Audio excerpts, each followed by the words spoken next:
Hey guys, this is Andrew with rockclass101.com, and in this week's ukulele lesson, Matt's going to be teaching you how to play a two-chord jam. Now this is actually the third two-chord jam that I've written. If you want to check out the other ones, I'm going to link them in the description box below. But what sets this one apart from those is that it is quite beginner-friendly, and it is written for the baritone ukulele. Now I wanted to take a second just to talk about the form of this tune because it's a little bit unique. So with this tune, you're going to be learning 4 themes, and actually 2 of those themes repeat at the end of the tune. So in reality, you're going to be playing 6 themes.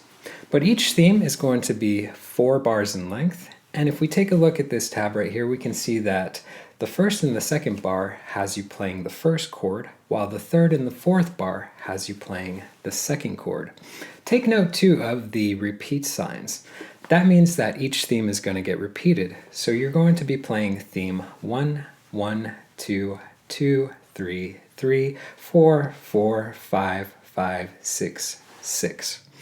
So now that we understand the form, I think the big takeaway with this tune is that each of those 4 main themes sound different from one another.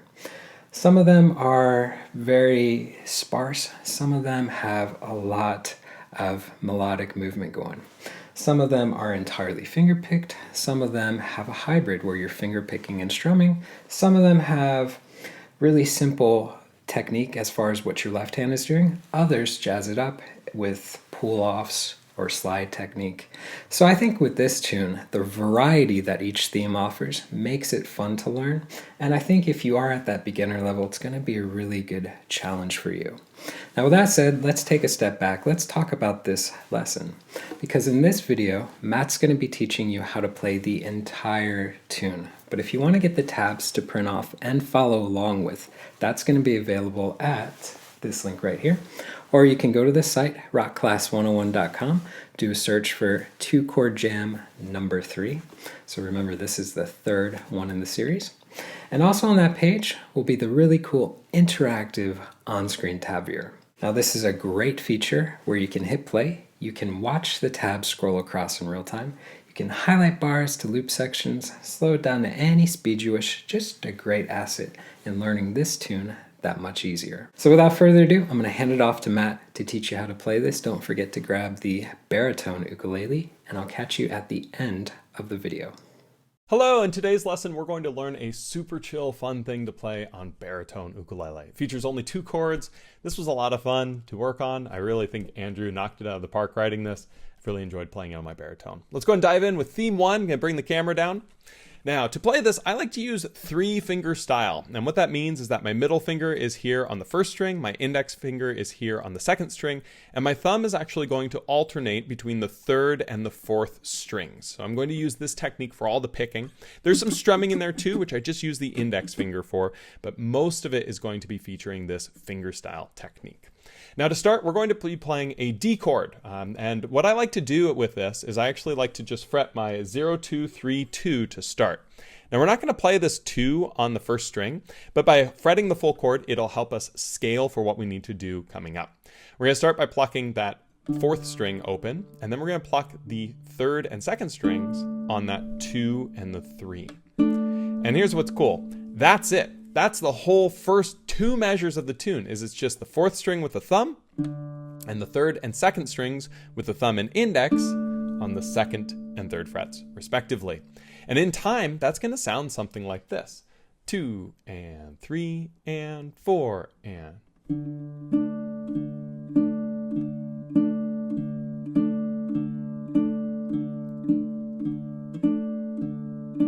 Can almost be easy to get lost doing it that slow, but that's where counting can be really helpful. 1 and 2 and 3 and 4 and 1 and 2 and 3 and 4 and.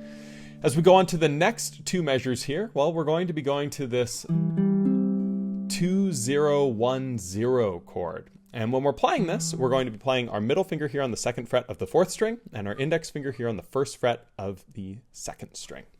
We're going to do the exact same thing we did before though. We're going to pluck the fourth string with our thumb, and then we're going to pluck the third string and the second string with our thumb and index, while being open on that third string and the first fret on that second string there. And here's what's cool, is just like what we did before, it's just going to play these 2 notes, and it repeats it 8 total times, right? As it goes between the 2 bars. So in time, measures 3 and 4, just with this chord and this picking pattern, will sound something like this. 2 and 3 and 4 and.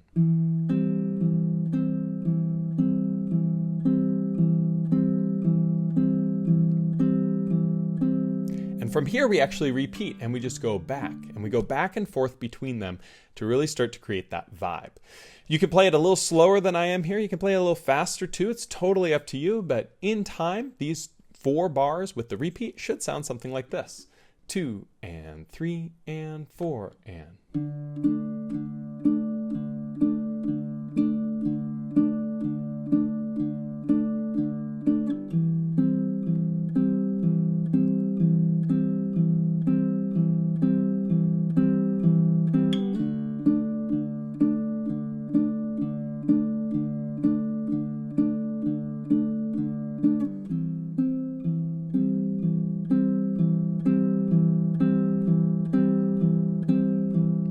I like to swell with the volume a little bit, right? You can get a little louder and softer. Sounds really cool, super chill vibe with these awesome chords. Now from here, we're going to go on to theme 2, and it's almost the same, but just a little bit different. It starts with the same D chord. We're going to be fretting that 0, 2, 3, 2. I'm going to pluck the fourth string, and then I'm going to pluck the third and second strings there, just like I did before. And then pluck the fourth string again. But then I'm going to pluck the first and second strings using my index and middle fingers here. I'm going to alternate back and forth. So it goes from the fourth to the third and second, to the fourth to the second and first. And it just alternates that. And it does this for the full 2 bars. And in time, that's going to sound something like this. 2 and 3 and 4 and.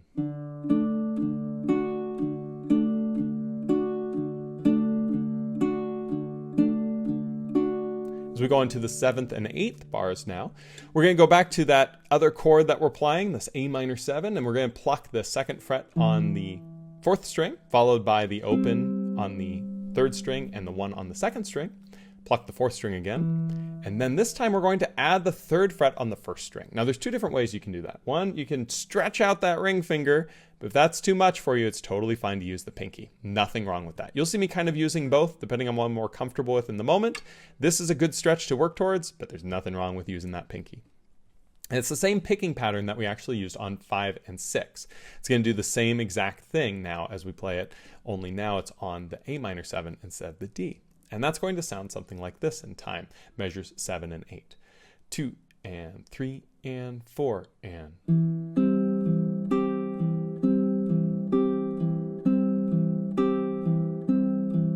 And from here it actually repeats and goes back to the D chord.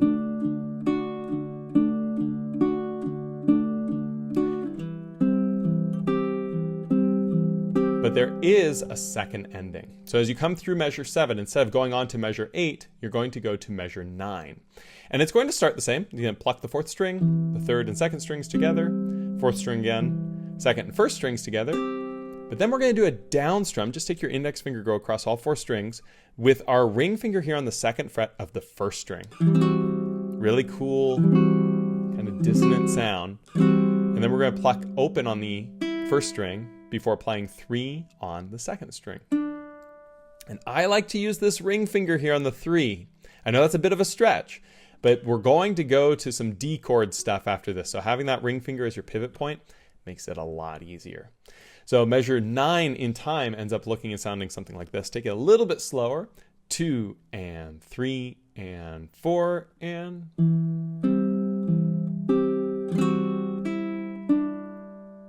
And that means that all of theme 2 now is measures 5, 6, 7, and 8. Repeat 5, 6, 7 onto 9. It should sound something like this in time.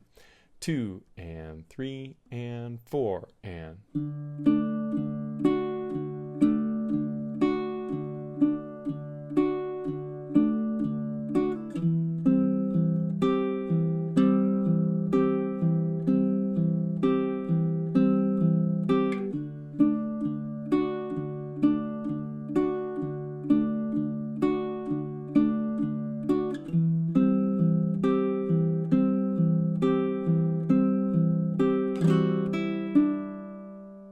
From here we go on to theme 3.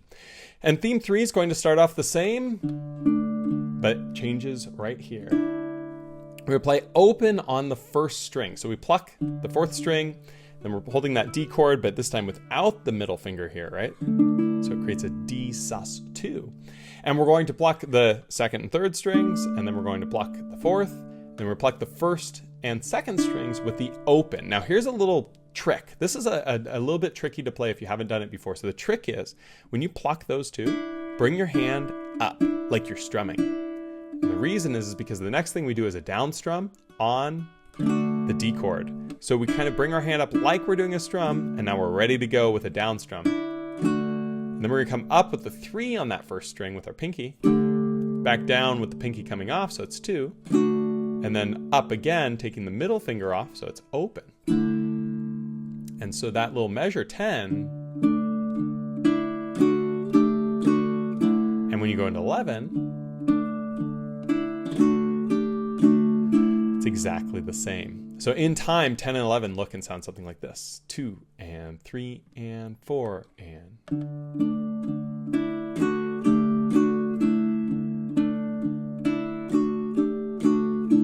Quick tip, I like to finger pick over the sound hole and strum more up here. You can really do it wherever you want to, but I find the tone is best over the sound hole for strumming and over the fretboard meeting the body for strumming. So when I do that sort of up pluck, I bring my hand forward, and on that last up strum, I kind of bring my hand into place to then start picking again.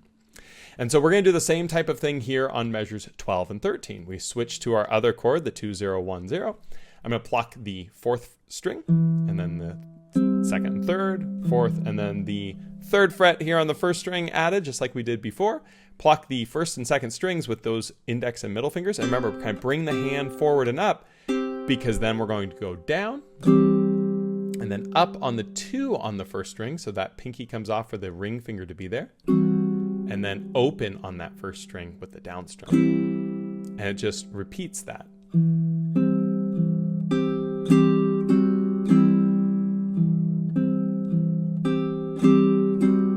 So in time, measures 12 and 13 sound like this. 2 and 3 and 4 and.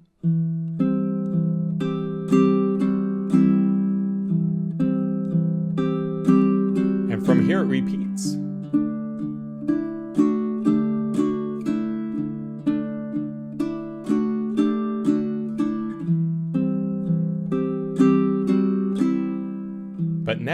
instead of going to measure 13 for the first ending, we go on to measure 14 for the second ending. Starts off exactly the same as what we played. Then we're going to do our down strum, but we're going to slide up to 5 on that first string with the pinky. Then we're going to play 3 on that first string. I like to use my middle finger here. And then we do a pull off to 2 on that first string. So it goes with the down strum, and then slide up to 5, and then 3, pull off to 2. In time, 14 sounds like this. 2 and 3 and 4 and...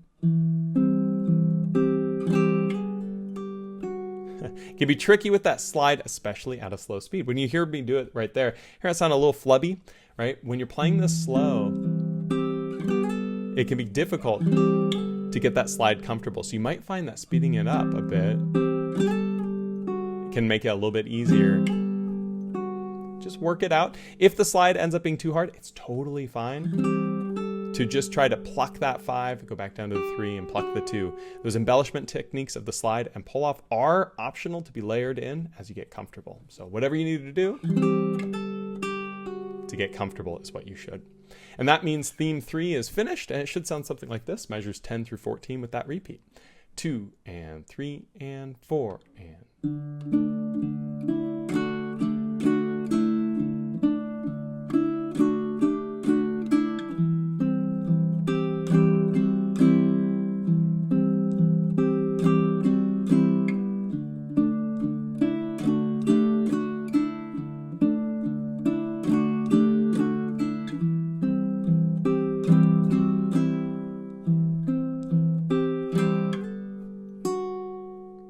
From here, we go on to the fourth theme. And the fourth theme is actually a little bit easier than some of the other things we've played.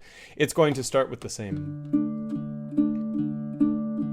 thing we did at the very beginning. So measure 15 actually is exactly the same as measure 1 was. But then as we go on to 16, it's a little different. We're going to be plucking strings as an individual melody. Really cool little minor sounding melody. To play that on 16, we're going to pluck the open 4th string twice. 2, I like to just use my index finger there. 3 with the middle. Open on the 3rd string. 2 on that 3rd string. Open on the 3rd string. Before then playing 3 on that 4th string again. Now I like to use the middle finger here. We'll see why in just a second. But that makes measures 15 and 16 sound something like this in time. 2 and 3 and 4 and...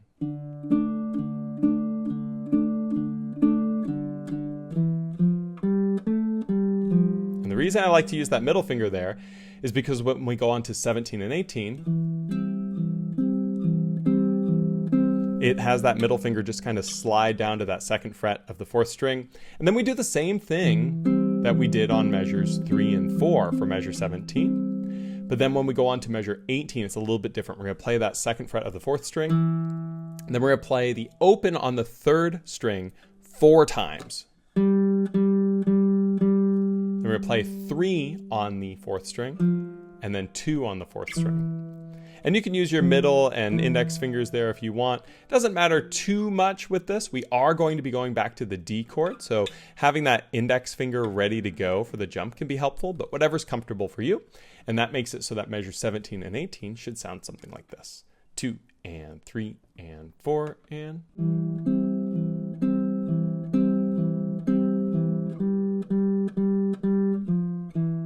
And from here, it repeats.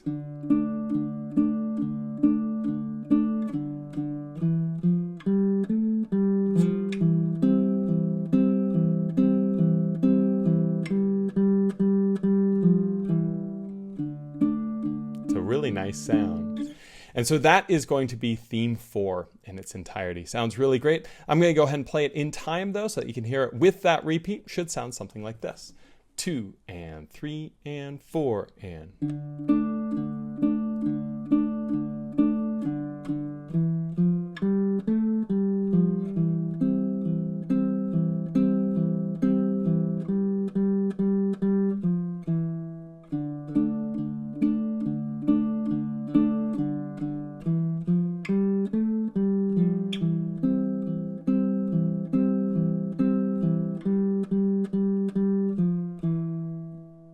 Here, here, we now go on to theme number 5. And theme 5 should actually look really familiar because it's essentially the same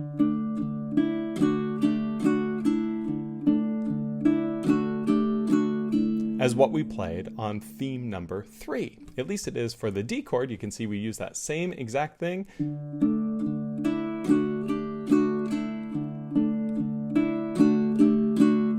Same transition between picking and strumming, identical to what we played earlier. So measures 19 and 20 are exactly the same as measures 10 and 11 were, and in time they should sound something like this. 2 and 3 and 4 and...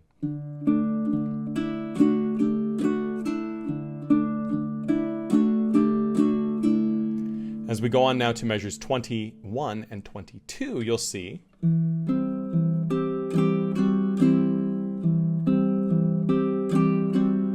they should look very familiar because they are the exact same thing as what we played on measures 12 and 13. And just like 12 and 13, the second half of it is a first ending, and there will be a second ending that we'll take a look at, which also will look very familiar. But before we do that, measures 21 and 22 in time should sound like this. 2 and 3 and 4 and...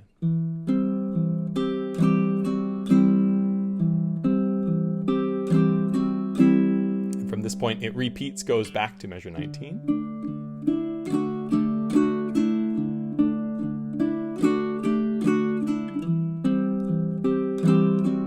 But instead of going on to 22, we now do our second ending here at 23, which starts off the same. Same picking that we just did a moment ago. We're going to do the same down on that 3. And then we're going to do that fateful slide up to 5, play the 3, pull off to 2. So same challenging little part there, which should sound like this. And in time, 23 is something like 2 and 3 and 4 and... And when we put all of this together, you'll notice that theme 5 is the same as theme 3. And it sounds really nice, kind of allowing that repetition to unfold. So it sounds like this in time. Measures 19 through 23 with the repeats should be something like this. 2 and 3 and 4 and...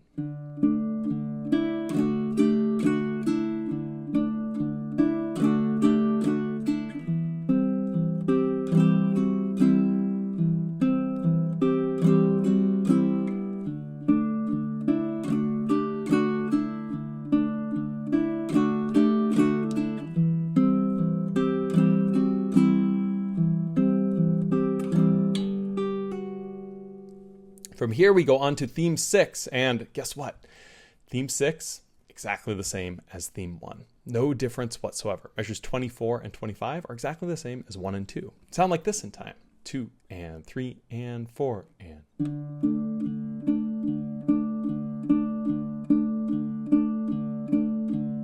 And guess what? 26 and 27, exactly the same as 3 and 4, which sound like this in time. 2 and 3 and 4 and...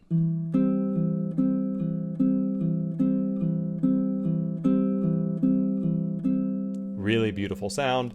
And with this, we're just going to repeat it twice all the way through, just like we did with measures 1 through 4, but we're going to fade out on the repeat to end the tune.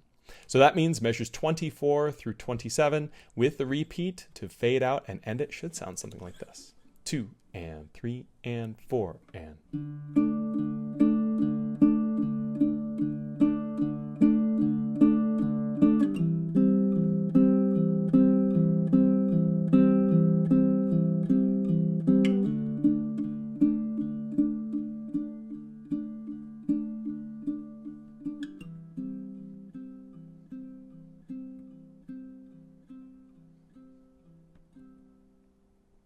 It's a beautiful sound, a lot of fun. I'm going to bring the camera back up. You can actually play these melodies in any order you want, and that's one of the fun things about these type of jams is it's modular, and you can mix and match them in different ways. The way it's outlined here is a really nice way to kind of take you through a journey where you go up and back down, but maybe you want to make it more intense and you end with on a higher note, and you totally can do that by introducing some of those later themes again later, right? The parts that involve the strumming tend to create more energy. The parts that are earlier tend to be a little bit less. play with it, have some fun, make some music. It's a ton of fun. I've been loving the baritone recently. If you want to see more baritone lessons, let us know in the comments down below. I'll look forward to seeing you next time on the next lesson here on Rock Class 101. Thanks so much. All right, guys, so this week's ukulele lesson was a lot of fun. I really enjoy writing these two-chord jams because they present a challenge themselves. How do we write a tune that uses just two chords but sounds cool and is fun to play? So I hope you have enjoyed learning this song. I do want to give you a friendly reminder that if you did want to get the tabs to print off and keep for your records, that was available at this link right here. Or you can go to the site, rockclass101.com, do a search for the song's name. Don't forget too, on that page was the really cool interactive on-screen tab viewer. So you can literally hit play, watch that tab scroll across in real time, highlight bars, loop sections, slow it down, all that fun jazz. So guys, again, I hope you enjoyed learning this tune, and we will catch you in the next lesson. Take care.